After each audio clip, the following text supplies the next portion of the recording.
أهلا وسهلا متابعيني، كل عام وانتم بألف خير. ينعاد عليكم بالصحة والسلامة. اليوم راح أسوي لكم أطيب أكلات عراقية على طريقتي بصورة ناجحة وهشة.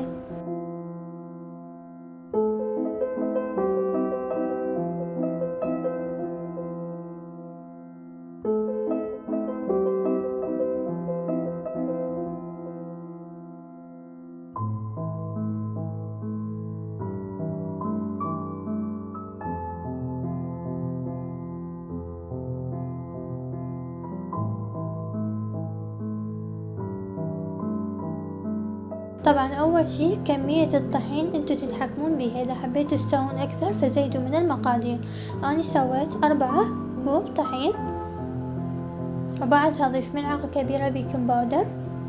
وسر الهشاشة مال العجينة تخلون ربع ملعقة شاي ملح، وتضيفون 2 ملعقة شاي فانيلا وملعقة كبيرة هيل وتخلطون.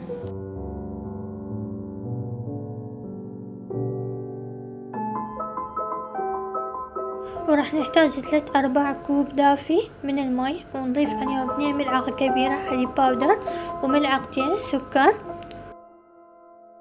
وملعقة شاي خميرة.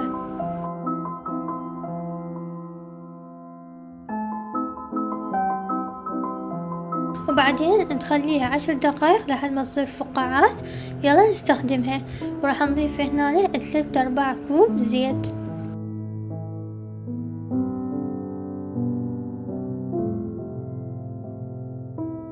ونسوي حفرة بالمواد الجافة. نضيف الزيت وبعدها نضيف نص قالب زبدة موعيه مسبقا، ونبدي نعجنها لحد ما تتجانس المواد.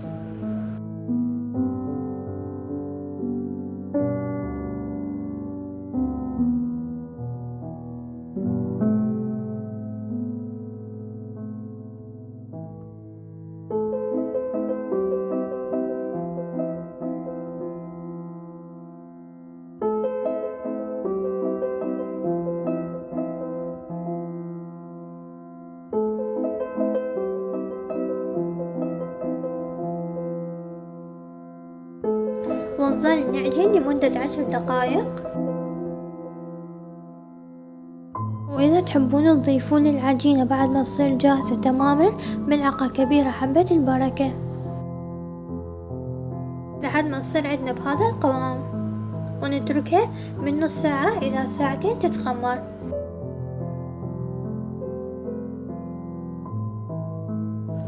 وبعد التخمير لمدة ساعة ونص تضيفون أي حشوة تعجبكم للكليتشة. أنا ضفت كوب كامل من التمر.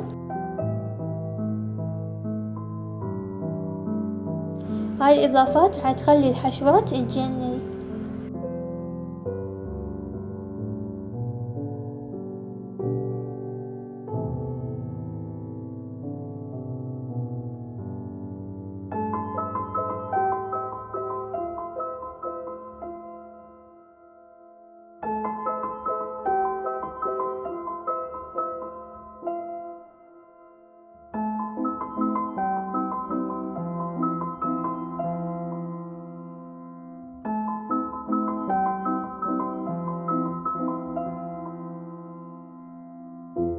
وإذا تحبون طريقة سهلة وحلوة للحشو مال تمر سووا هاي طريقتي.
وبعد ما خلصنا تشكيل العجينة مال الكليشة كلها، نضيف على الوجه مالتها بيضة كاملة وحدة ويا ملعقة أكل حليب باودر كبيرة. راح تسوي الوجه مالتها بعد ما تطلع من الفرن ذهبية، وتطبقها للفرن على درجة حرارة 180 لحد ما تستوي.